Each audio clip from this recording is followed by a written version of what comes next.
প্রধানমন্ত্রী শেখ হাসিনা আজ রাষ্ট্রপতির কাছে পদত্যাগপত্র জমা দিয়েছেন এবং আমি তা গ্রহণ করেছি।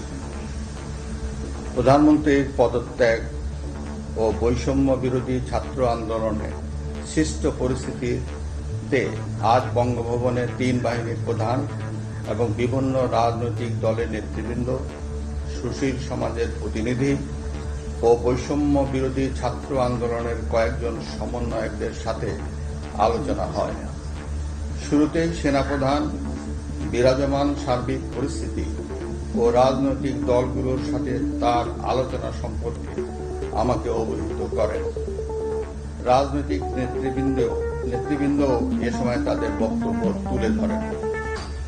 সভায় বৈষম্য বিরোধী ছাত্র আন্দোলনের নিহত শহীদদের স্মরণে শোক প্রস্তাব গৃহীত হয়। এছাড়া জরুরি ভিত্তিতে একটি অন্তর্বর্তীকালীন সরকার গঠনের সিদ্ধান্ত নেওয়া হয়। সকল দল ও অংশীজনদের সাথে আলোচনা করে গঠিত অন্তর্বর্তীকালীন সরকার যত দ্রুত সম্ভব নির্বাচনের ব্যবস্থা করবে। বৈষম্য বিরোধী ছাত্র আন্দোলন ও বিভিন্ন মিথ্যা মামলায় আটক সহ সকল বন্দীদের মুক্তি দেওয়া হবে।